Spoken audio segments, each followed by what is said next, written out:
महाराजांना एकदा असा प्रश्न विचारला की आपण इतकं सांगतात नामस्मरणाचं महत्व हे सगळं हे कशा करता? तो म्हणाले काळाच्या छातीवर नाचण्याकरता मी सांगतो. काळाच्या छातीवर नाचणं हा सांकेतिक शब्द आहे. म्हणजे मृत्यूचं भय असता कामाचं नाही. मृत्यूला जिंकणं हे खरं काम आहे परमार्थाचं. तर तुम्हाला एक गोष्ट सांगतो, मृत्यूला जिंकणं म्हणजे काय? मोठं काम करणं, निर्भयतेचं काम, त्याला शौर्य म्हणतात. शूर तो खरा ज्याला भय नाही. स्वाभाविक भय ज्याचं असतं ते भय ज्याला नाही तो. त्यातल्या त्यात स्वतःच्या देहाचं भय नाही, काही का होईना, त्याला शूर म्हणतो. तुकाराम महाराजांचा एक अभंग आहे, जिंकावा संसार येणे नावे तरी शूर. का हो मग असं म्हणतात? ज्याने संसार जिंकला तो खरा शूर. येर काय ती बापुडी तीर अहंकाराची घोडी. अहंकार स्वाद झालेला असतो यांच्यावर, एकच नाही म्हणाले माणसे.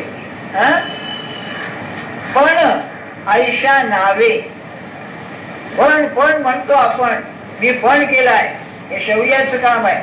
पण आयशा नावे देव धरीजे तो भावे. घट्ट देवाला धरलेला आहे तो म्हणले खरा, पण तो खरा शूर. तुका म्हणे जियावे आईचे सत्कीर्तीने बरवे. असा देवाला घट्ट धरून शूरपणाने जगण्यात शोभा आहे. आणि माझ्या मते संत सगळे शूर, त्यात की नाही महारथी अतिरथी तुकाराम बुवा शूरातले शूर आहेत. हो काय काळाचं तोंड काळं केलं त्यांनी, अशी त्यांची अवस्था. कसं असेल? रात्रंदिवस हा युद्धाचा प्रसंग. आंतरबाह्य जग आणि मन. बाहेरच्या शूर लोकांना बाहेरचा विरोध आहे, इथे आतलाही विरोध आहे आणि बाहेरचा आहे. का म्हणे तुझ्या नामाची या बळे आवड्याचे काय केले तोंड. सगळ्यांना पराभूत मी केले. पण शौर्य की नाही कोणत्याही क्षेत्रामध्ये अतिशय महत्वाचं आहे. एक गोष्ट सांगतो आपल्याला.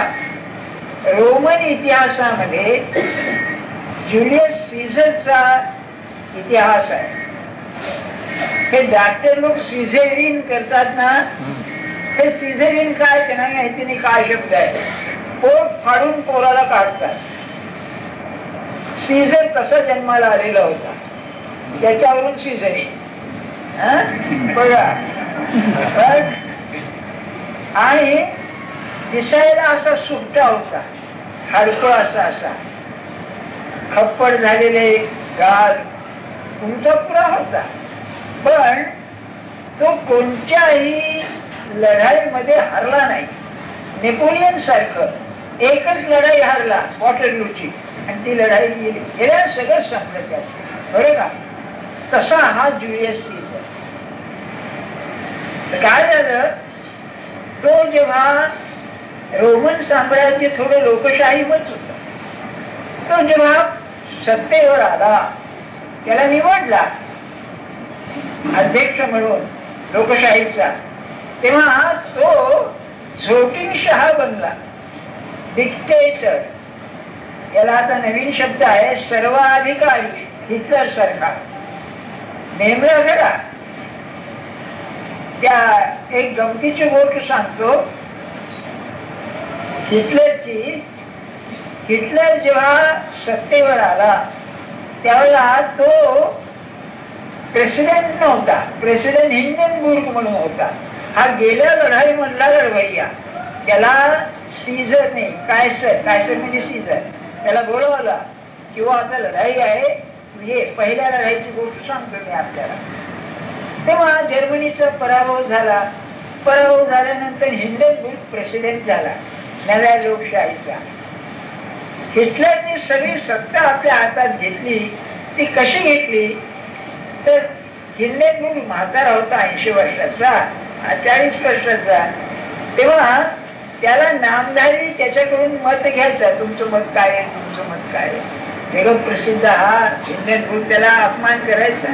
गोष्टीत गोष्ट सांगतोय, मला जुलियस सीझरची गोष्ट सांगायची. तेव्हा एकदा संध्याकाळी बागेत फिरत असताना हिटलर त्याला भेटायला आला आणि बोलणं करीत करीत चालले होते. तेव्हा हिंडनबुर्गने खिशाचा रुमाल काढला. रुमाल हँडकरचीफ, त्याला दस्ती म्हणतो आम्ही लोक उर्दू मध्ये. दस्त म्हणजे हात, दस्ती म्हणजे, आणि नाक पुसलं त्याने. तर हिटलर काय म्हणाला, प्रेसिडेंट माझी एक विनंती आहे, आपण हा रुमाल मला आपली आठवण म्हणून द्या बर का. तर हिंदनबुर्ग काय म्हणाला, अरे म्हणाला तू सत्तेवर आल्यानंतर सगळी सत्ता तुझ्या हातात गेलेली आहे, निदान या रुमाला नाक शिंकरायची सत्ता तरी मला राहू नये म्हणाला.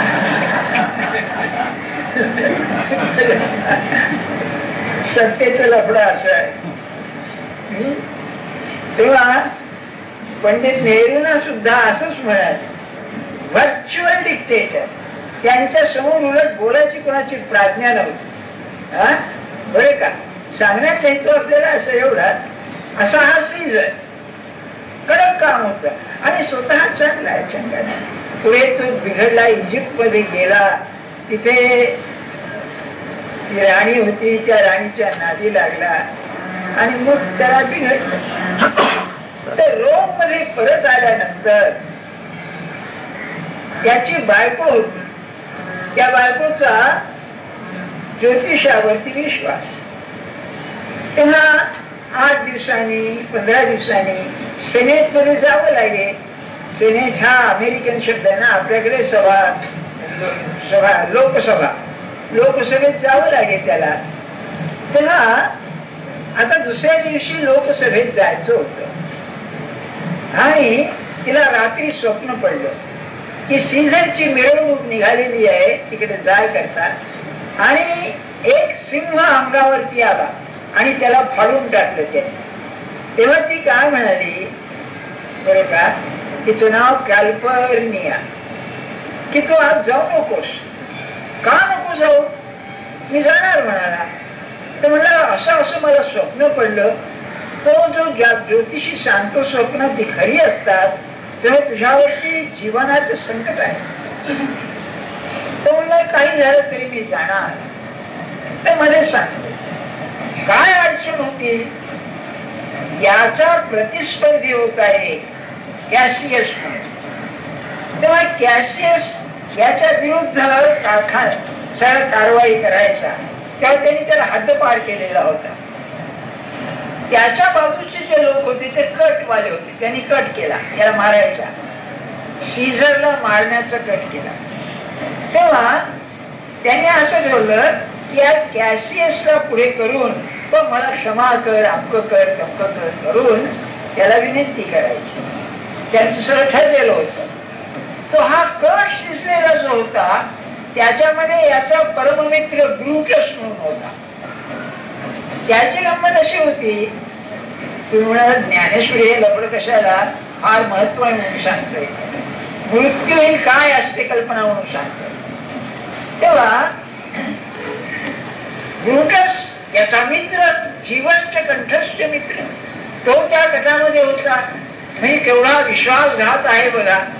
तेव्हा रात्री आता उद्या कट धरणार मारणार सीझरला, तो सारख्या फेऱ्या घालीत होता, झोप येत नव्हती त्याला.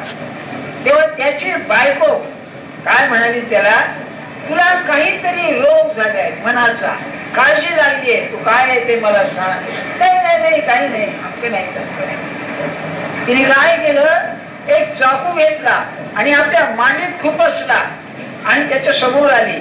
काय आहे तुझं मला सांग. नाही सांगत, पण काही नाही आहे. तिने आपली मांडी उडी करून दाखवली. तुझ्या जर मनात असं असेल की बायकांच्या मनामध्ये गुप्त गोष्ट राहत नाही, बघ म्हणाली एवढी जखम आहे, मी काय बोललो का तुला. अरे बाप. मग त्यांनी सांगितलं की उद्या सीझरला मारायचं आहे बरं का. तेव्हा दुसऱ्या दिवशी सीझर निघाल्यानंतर याचा मित्र होता मार्क अँटनी नावाचा, तो त्याला बाजूला केला कटवाल्याने आणि त्याच्या शिबिरात पालखी होती म्हणा ना, सगळे अशी गोळा झाली बरं का. तो जो त्या दिवशी सण होता त्याला आईच मार्च सण, मार्च महिन्यातला आईच सण होता.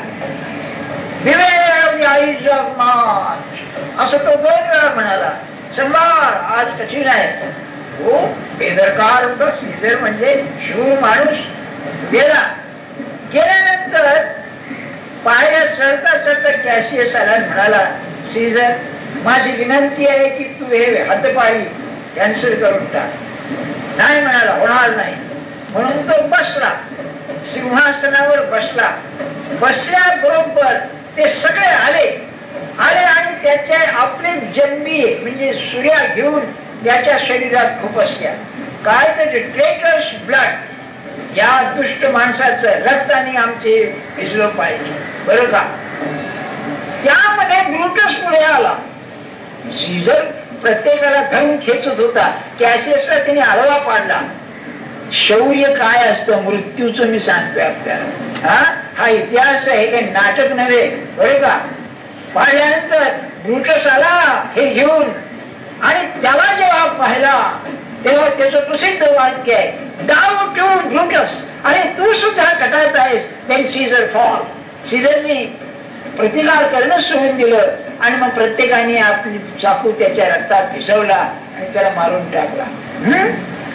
जेव्हा कॅलिफोर्नियाने त्याला सांगितलं आज तुला धोका आहे, जाऊ नकोस, का तर मृत्यूचा धोका आहे, त्यावेळेला शेक्सपियरचं नाटक आहे काय, cowards die many times before their death. जे डरपोक लोक असतात मृत्यूच्या आधीच पुष्कळ वेळा मरतात. बट द व्हॅलियंट म्हणजे शूर लोक never taste of death but once. बरं का, जे शूर असतात ते एकदाच मरतात.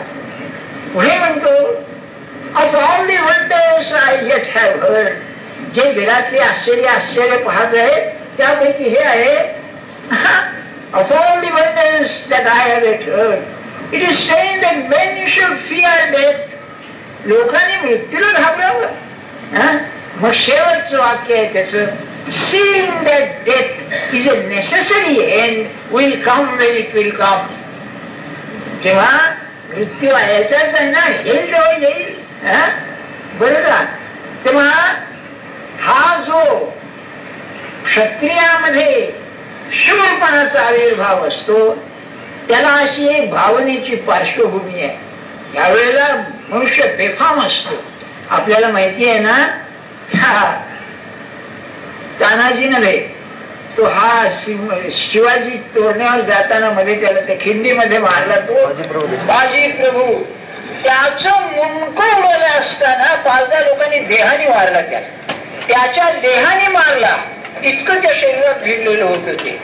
काय असे म्हणजे मेळा येऊन मुंडकं मारलं पण देहाला गती मिळाली बाजी प्रभूच्या बरं का. त्याच्यावरती अरविंदांनी काव्य लिहिलेलं आहे इतका दुष्ट. तेव्हा seeing that death is a necessary end will come when it will. गेला सीझर बसला नाही घरी. सीझरचा काय संबंध आहे असा आहे, मी सांगितलं बाजी प्रभूचं भावना पेटल्यानंतर जॅक्सनला मारणारा जो कान्हेरे होता नाशिकचा, त्याची परीक्षा कशी घेतली होती. चिमणी असते ना, चिमणी ती हातात धरत, पेटलेली चिमणी. तुम्ही म्हणाला चिमणी हातात धरलं काय, पेटलेली चिमणी जो हातात धरतोय हात जळतो इकडे, तो त्याला मारायला लायक आहे. कारण धरल्यानंतर काय हाल करतायची कल्पना नाही आपल्याला पोलीस लोक बरं का. किंवा त्याला हे केला, त्याने ते जॅक्सनला मारला. तो चांगला होता मनुष्य फार जॅक्सन, संस्कृत फार त्याला म्हणजे आवडे, पण प्लेग मध्ये लोकांना अतिशय छळलं त्याला म्हणून त्याला मारला थिएटर मध्ये बरं का. हे मनुष्य करू शकतो, खरोखर करू शकेल. भावना पेटल्यानंतर काय मृत्यूची इतकी भीती राहत नाही. पण सगळं शांत असताना, काहीही प्रसंग नसताना जो मृत्यूच्या तोंडाशी जातो तो संत याही पेक्षा श्रेष्ठ आहे. आणि ज्ञानेश्वर महाराजांना ते वर्णन करायचे ध्यानात ठेवा. म्हणून मी असं लचान सांगितलं आपल्याला. एखादा नारायणराव पेशवा आहे समजा, आणि सासरी जेवून आला होता, पोटभर साखरभात केला होता, त्याचं पोट फाडलं तर साखरभात बाहेर आला. बरं का, काका मला वाचवा. आपल्याला माहिती आहे त्याला काही भावना घेऊन काही आध्यात्मिक मनुष्य तो. बाजीराव, पहिला बाजीराव विलक्षण माणूस तो, त्याला काय शेवटच्या बाजीरावचं बोलायलाच नको म्हणा. बरं का त्याच पण शौर्य म्हणजे काय असते या लोकांचं. तेव्हा ज्ञानेश्वर महाराजांना सांगायचंय की जिवंतपणी मृत्यूला जो जिंकतो, मृत्यूचं फळ जो जिंकतो अर्जुना, तो खरा ज्ञानी पुरुष आहे. आणि आपल्याला ते शिकायचं आहे. मरण माझे मरोनी गेले, असं केले अमर. मृत्यू जिंकायचंय हे ध्येय आहे परमार्थाचं. बरं का, मी नाहीच. आणि शांतपणे ते करणं फार कठीण आहे बाबा, अतिशय कठीण आहे. बरं, म्हणजे मला त्या रमणांचं उदाहरण आठवतं बघा. आपल्या काळात झालेलं बरं, कॅन्सरचा रोग हाताला झाला, त्याला सार्कोमा असं म्हणतात. आणि ते म्हणाले ऑपरेशन करा 2 अटीवर. एक, मी दवाखान्यात येणार नाही, आणि दुसरं, ते झाल्यानंतर मी स्नान करणार. त्यांचा असा नियम असे, त्यांची लंगोटी आणि तो टावळीचा कधी दुसऱ्याला घ्यायला दिले, स्वतः जायचं. तेव्हा त्यांनी पाहिलं, पत्रिकेत सांगितलं बाथरूम मध्ये, आणि काय डॉक्टरची तयारी, हे लावा ते लावा, स्वच्छ करा, अंक करा, तंक करा, डिसइन्फेक्ट करा. म्हणजे ते बरोबर आहे, इन्फेक्शन होऊ नये. आमचे ओळखीचे डॉक्टर ते काय म्हणाले, हे लोक ते का करतात, सर 8 दिवस स्नान करीत नाहीत, म्हणून इतकं स्वच्छ करा म्हणत आहे. आपलं म्हणलं भारतीयांचं स्किन रोज स्वच्छ असतं, ते कसं इन्फेक्शन येतं म्हणाले. आणि ते आहेत तसे धाडशी बुवा, काय करा. मग हळूच म्हणाले, आता सर मरायचं तर कसंही मरेल, मग असं मिळत तर काय झालं म्हणायला. वा सांगण्याचा हेतू काय तुम्हाला की ते. आणि मग त्यांनी ते गज धरला, खिडकीचा गज. त्या खिडकीतून हे बाहुला आठवले पाहत होते, आणि ते कापत असताना खाली भांडे ठेवलं, त्याच्यामध्ये रक्त गळत होतं. तेव्हा ते डॉक्टरांशी बोलत होते की नस कुठे जाते, याचं काम काय, त्याचं काम काय, आणि इकडे हाताचं ऑपरेशन चालले. म्हणजे हे शौर्य जे आहे ना, हे काळाच्या छातीवर नाचण्यासारखं. मग त्यालाच आजार आला तर तो घाबरेल, तो काय म्हणेल, त्याची इच्छा असते ते घेऊन जाईल, नसेल तर मृत्यू काय करेल मला, मृत्यू लाजून मागे जाईल, असं आहे. आणि विवेकानंदांना कठोपनिषद अतिशय आवडत असे, याचं कारण तो जो नचिकेत होता, बाप रागावला म्हणून गेला, मृत्यूच्या स्वाधीन केला, म्हणजे मेला. त्या मृत्यूने म्हणजे यमराजाने त्याला किती गोष्टी द्यायला भुलवण्याकरता सांगितली. तुला मी राज्य देतो, तुला मी अंक करतो, सिद्धी देतो, हे देतो, ते देतो, मला काही नको, मृत्यूचं रहस्य मला सांग, असं तो म्हणाला बघा. म्हणून त्यांना आवडलं. सांगायचं हेतू काय आपल्याला. तेव्हा ज्ञानेश्वर महाराज म्हणाले मागच्या रविवारी की काय प्रचिती आहे, त्या ओव्याच बघा अशा आहेत की म्हणले अथावी घट बुडाला. अथावी म्हणजे ज्याचा थांब लागत नाही, खोल पाणी आहे, त्यात मडकं बुडवलं, तो आत बाहेरही उदक झाला. पाठी दैवगत्या जरी फुटला तरी उदक कार्य फुटेल. तसा हा मनुष्य आत बाहेर परमात्मा स्वरूप झाल्यामुळे हा घट फुटला म्हणजे मेला, त्याला काय आहे, तो त्यातच आहे, कुठे गेला नाही, कुठे आला नाही, अशा पैकी. बरं का, त्यांची काय अवस्था असते आपल्याला कळायला मार्ग नाही. अगदी मी 2-3 उदाहरणं सांगतो आपल्याला. एक या रमणांचं उदाहरण. बरं का, ते गेल्यानंतर हे गेले होते तिथे, ज्याने हे ऑपरेशन पाहिलं, आणि रात्री हे निजले, मच्छरने लावलेली होती, आणि कंदील घेऊन ते आले. कोण? रमण गेलेले. आणि तिथे नाव होता त्या उशाखाली. अरे म्हणजे काय उशाखाली बघा. तेव्हा मग याच्या ध्यानात आलं हे गेलेत म्हणून कसे आले. तेव्हा जायच्या आधी जेव्हा भेटले तेव्हा म्हणाले, भाऊ मी कुठे जाणार, म्हणले मी इथेच आहे. वेळ गेलाय गो, काय मी रामकृष्ण असंच म्हणाले. बायकोनी त्या आपल्या सौभाग्य बांगड्या फोडायचं पाहिलं. अगं मग तिला आले म्हणाले, मी आहे म्हणाले, बांगड्या कशाला फोडतेस म्हणाले. बरं, तसंच या सत्पुरुषांचं असं असतं. भाऊसाहेब अगदी अस्वस्थ झाले. तेव्हा तिसऱ्याशी स्वप्नात आले. म्हणले, भाऊसाहेब मी आहे म्हणले, मी गेलो नाही कुठे. हे जिवंतपणे येणं याचे नाव मृत्यूला जिंकणार. आपलं ध्येय काय आहे ते हे आहे, बाकीच नाही. काळाच्या छातीवर नाचणं म्हणजे काय देतोय मला. त्याकरता काळाचं जे सावज आहे देह, तो त्याला खायला दे. घेल का तू, पण मला तुला स्पर्श करता येणार नाही. आणि ते येण्याकरता कालावरती ज्याची सत्ता आहे असं जे भगवंताचं स्मरण आहे त्यात तुम्ही राहा असं ते म्हणते. आता लक्ष झालं ना. पुढचे 2 दृष्टांत आहे. मग ते रविवारी झाले. ते म्हणाले, बरं का, ना तरी सरते कवच सांदिले, का उभारेने वस्त्र फेडिले, तरी सांगपा काय मोडले अवयवा माझी. उघडत आहे फार, आता आहे आपल्याला उघडत आहे. आणि मग कपडे काढले. अरे कपडे काढले म्हणजे शरीरापर्यंत काय झाला, किंवा सापाने काप टाकली त्याच्यामध्ये काय फरक झाला. तसा आहार हा आहारच भ्रंश, हा खोटाच आहे. आकार हा भ्रंश झाला म्हणजे गेला. वाचून वस्तू ते साचलीची असे. अरे परमात्मा स्वरूप आहे ते आहेच आतमध्ये. त्याची बुद्धी झाली आहे विषकुसे कैसे नाही. आता तर ते असल्यामुळे बुद्धीवरती परिणाम होता कामाचा नाही. तो झाल्यावर मग काय राहिलं. बरं का, हे का सांगतायत की अंतकाळी ज्याचा अनुभव स्थिर राहतो त्याला त्यांनी अंतकालेच मामेव स्मरण म्हणाले. एक डॉक्टर होते बरं का, खरे म्हणून. त्यांना हार्ट अटॅक आला. 500 वर्षाचं वय. इथे याच्यात नेले सायन हॉस्पिटल मध्ये. तेव्हा ते रात्री फोन बिन आला, ते गेले साहेब. तेव्हा ते बायको गेली, मुलगा गेला साहेब. एक 5 मिनिटं बोलले. म्हणजे आता कोणी माझ्याशी बोलू नका, मी महाराजांचं प्रवचन वाचतोय. वाचित नव्हते बरं का ते, त्यांना हौस असे वाचायची, पण तुम्ही त्या चिंतनात आहे. कसं सुटलं बघा. खरं म्हणजे त्यांच्याकडे लक्ष पाहिजे. मग ते आमच्या एवढीच काय केलं, ते कोणाच्या नावाने केलं, काय केलं, त्या भांगडी आहेतच की नाही. काही नाही बघा. मला आता त्यांच्या स्मरणात नाही आहे. एवढं तरी आपल्याला साधलं पाहिजे हो, नाही का. म्हणजे आम्हाला सांगायला उपयोगी पडेल. मी असलो तर आता लोकांना मृत्यूची एक गंमत संपणे परवाच आहे. कसा येतो काळ. एक स्टेट बँकेतले अधिकारी, त्यांची लंडनला बदली झाली. नवरा बायको 9 वर्षाची मुलगी. तिथे गेले आणि मुलीला ताप आला. ताप सगळ्यांना सगळं आहे काय त्यामध्ये, पण 2-3 दिवसात ताप उतरे ना, तेव्हा तिला हॉस्पिटलमध्ये नेलं.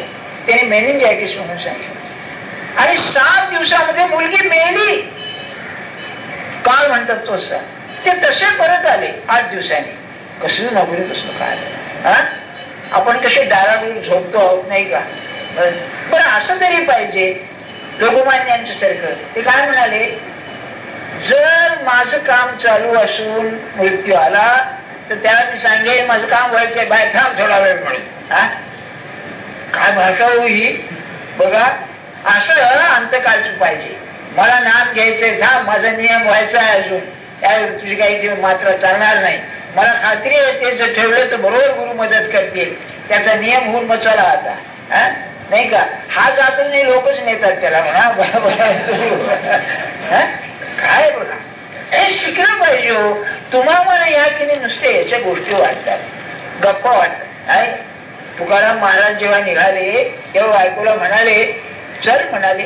बरं का, काय असतं त्यांना कल्पना नसते बरोबरच्या माणसांना की काय अधिकार आहे याचा. बरं का, ते म्हणे तुम्ही सांग म्हणले. मी नाही येत म्हणे. माझ्या मनात नेहमी येतं. त्यानं विमान आलं ना, का शीट नव्हती का विमानामध्ये बायकोला, काय हे नव्हतं, विसा नव्हता, असं काहीतरी आहे म्हणतात बाबा. ते त्याशिवाय जाऊ देत नाही. नाही का, भाड्या जाण्याचं दिसत काय. अरे कल्पना नाही का. त्या पुरुष काय आहे बरं का, की सतनुमुक्त झाला योगाची सिद्धी हे तुकारामी. मोरपंतांची आर्य आहे हा तुकाराम. केवढा अधिकारी पुरुष योगीराज असतो की सदनुमुक्त झाला. बरं, अशी स्थिती आहे. तेव्हा अशा तऱ्हेचा व्यवस्थित मृत्यू येण्याकरता काय करावं? महाराज एक फार अप्रतिम आहे. सगळं म्हणले जीवनाचं पर्यवसान कशात आहे? चांगला मृत्यू येण्यामध्ये. चांगला मृत्यू म्हणजे काय? रोगानं वगैरे चांगलं मनाची स्थिती चांगली पाहिजे. बस बर, याची थोडी पार्श्वभूमी सांगतो आपल्याला. जन्म आणि मृत्यू हे सायकल आहे, चक्र आहे. जन्म आहे म्हणजे मृत्यू आहे, आणि मृत्यू आहे तिथे सुद्धा जन्म आहे पुन्हा. एक सहज सुचवतो मी आपल्याला. आपल्याला काय वाटतं? आपण सगळे विचार करणार लोक. आपण जन्माला आलो की स्वतःच्या इच्छेने आलो का नाही? कधी आपण विचार केलाय का? मी का आलो बा? पुरुष म्हणून, स्त्री म्हणून, आमच्या ठिकाणी काय आहे? तर प्लेटोचं म्हणणं असं आहे रिपब्लिक मध्ये, मी सांगितलं ना, philosophy is meditation on death. त्यात तो काय म्हणतो? कल्पना बरं का, याला मायथॉलॉजी म्हणतात, पुराण कथा. एक पर्वत आहे आपल्याकडे, जसं मेरू पर्वत स्वर्गातला एक पर्वत आहे. त्या पर्वतावर एक देवता आहे. ती काय करते? दरबार भरवते.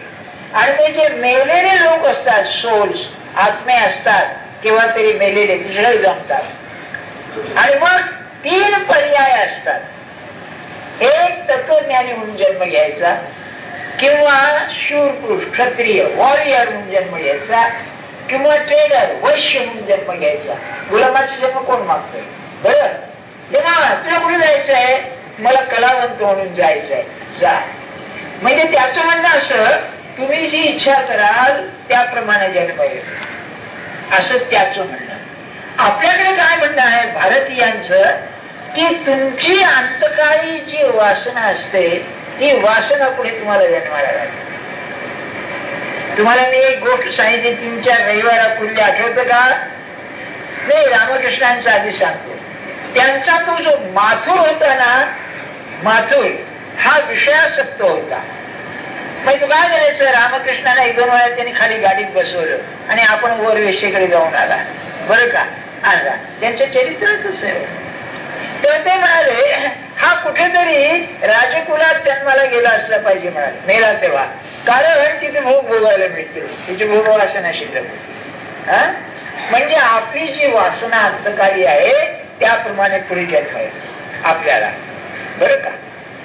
जर आपण भगवंताच्या स्मरणात गेलो तर मग खरं त्याच्याकरता जन्माला येऊ. आपण सगळेजण, तुम्ही आणि स्त्री पुरुष, अगदी आज केवळ ज्ञानेश्वरी ऐकायला आलेले सुद्धा, बरं का, गायबची जाऊ द्या, हो, व्हिजिटर्स, बरं का, आलेले आहेत ना, त्यांचं काय झालंय? तुमचं आमचं बाकीच्या वासना आहेत, पण मरताना कोणाच्या तरी कृपेनं देवाची वासना राहिली म्हणून ज्ञानेश्वरी ऐकायला आला. आपलं कसं आहे बघा, आपल्याला बाकीच्या वासना गेल्या तसं नाही.